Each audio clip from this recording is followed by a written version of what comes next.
Let's work with some new data and do some predictive analysis, logistic analysis.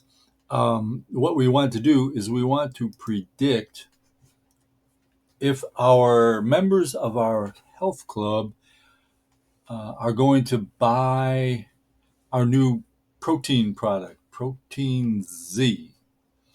So let's go ahead and I think you've already downloaded the file. The file is called fitness.csv.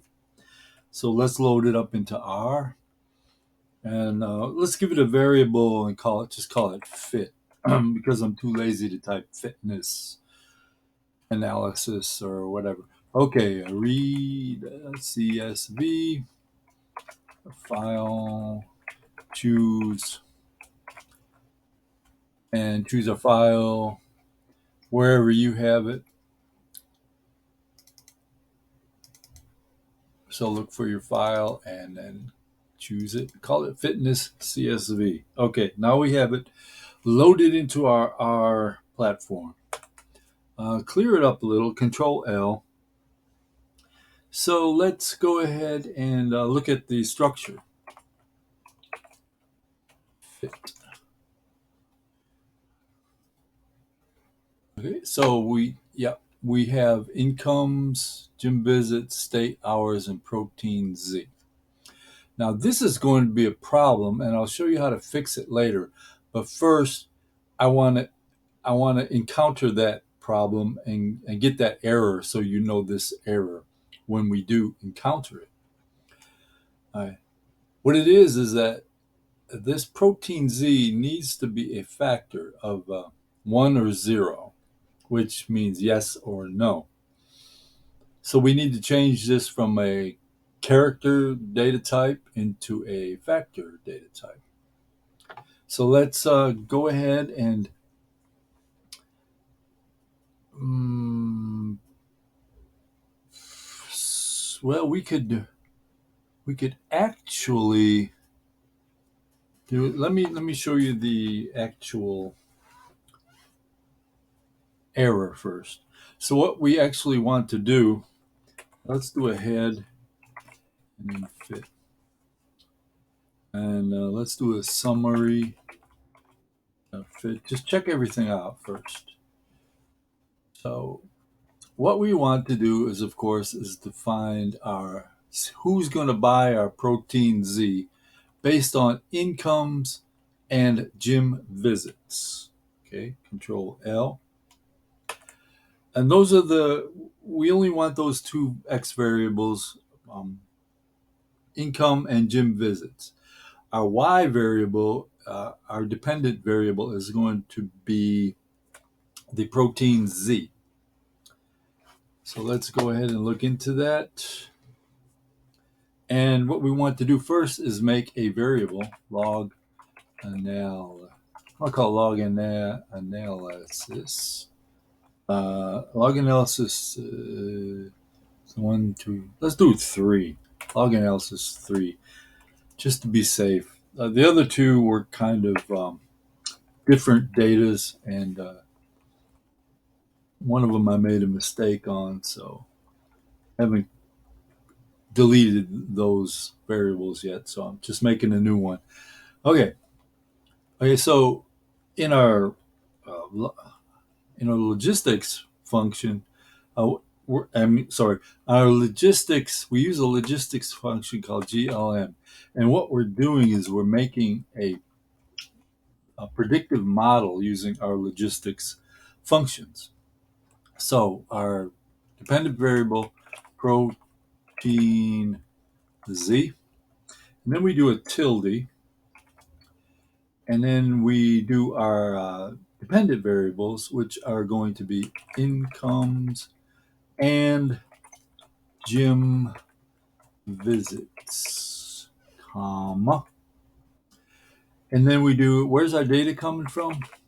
Our data is coming from our fitness CVS file, but we turned that into a variable. So that's fit. And our family is binomial. So binomial just means 1 or 0, yes or no, in or out, on or off. Only two choices. So we're turning our protein Z into two choices, yes or no. And we want to link to our logistics function, logit, logit. Now here's your the error I was talking about. If you keep that variable as a character, the protein Z that we showed, if you keep that as a character, you're going to get this error. So we have to turn that into a factor. So to do that, here's what we do. Use our data, $, and what are we doing? Protein Z. And we turn that into a factor by saying as dot factor. And then we continue by saying, putting in parentheses, as dot factor, another parentheses, our data fit, and protein, $, protein Z. Yeah, so that works. Now let's check it out and see if it's still a character or now it's a factor. So structure, and we're not going to do fit. We're going to look at our log analysis 3. Log analysis 3. Log analysis 3 not found. I don't believe it. Okay, let's look at our structure. Oh yeah, we do our sum. So sum summary log analysis. And there's our summary of our log analysis.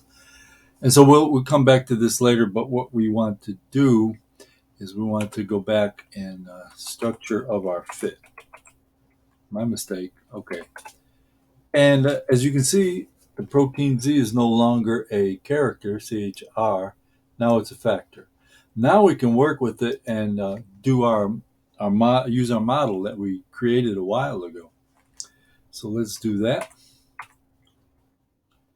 And okay, well, that's what we did to correct our error.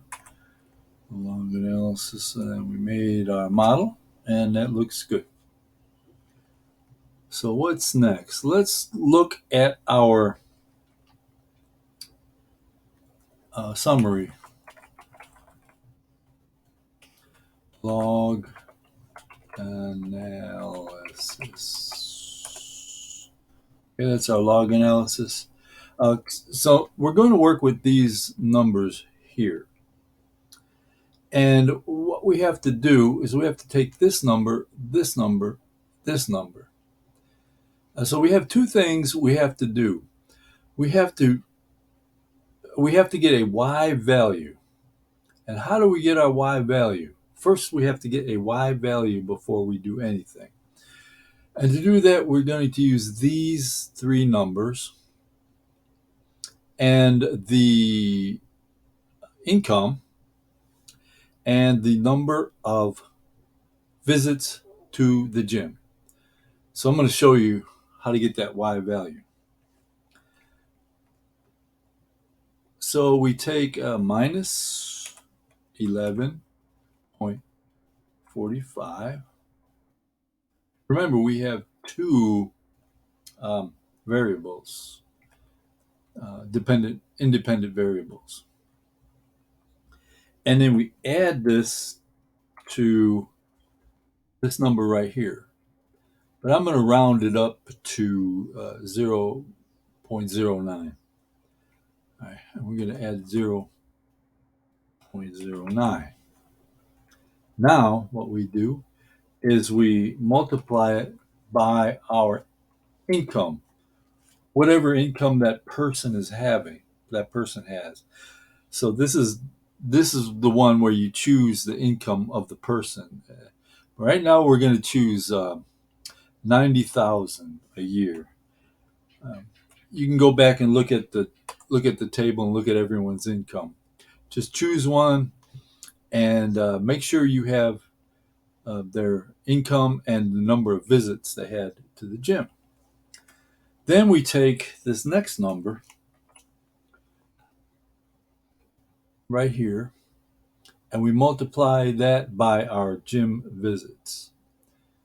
Okay, so this number is 0.99. Let's skip all the 202 and stuff, okay? We'll be close enough. And we're going to multiply it. Oh, here it is. Multiply it by the number of gym visits. So if you looked at your table, you can see not 90,000. That particular person is you got to ask that person what's your income, and they say 90,000, and and they have 5 gym visits. Okay, so this is our Y value, 1.6. All right. So with a person with 90,000 income and five gym visits, what's the probability that they are going to buy protein Z? That's the big question. All that work just to guess what they're going to buy, if they're going to buy protein Z. And this is it. Here comes the big thing.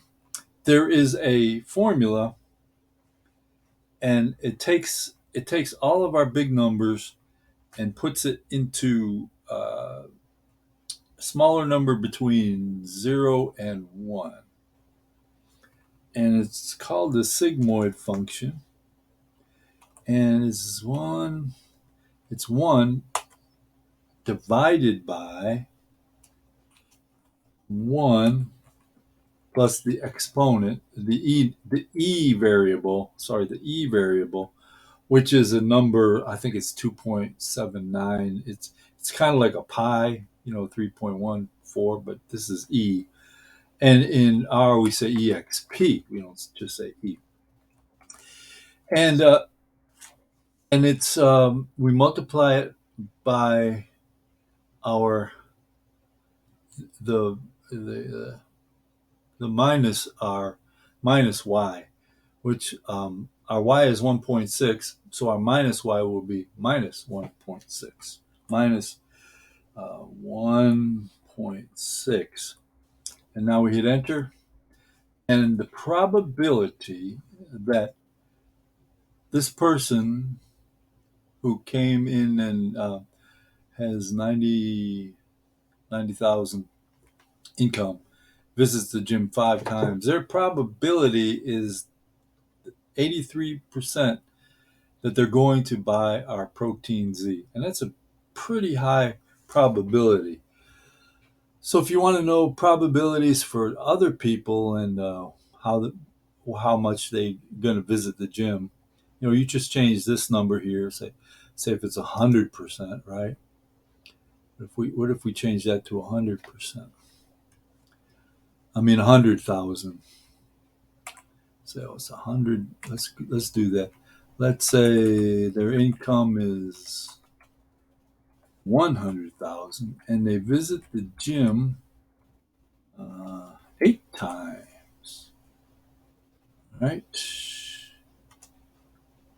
So that's our Y value. So what are we going to do with our Y value? We just put in our Y value. Y value would be minus 5.447. And their probability is that they're going to buy protein Z is 99%.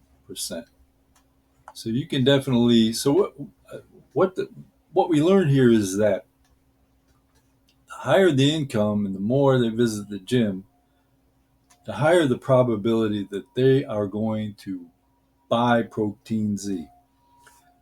So, what does this mean for you as a gym owner? Well, this is who you target your advertising to.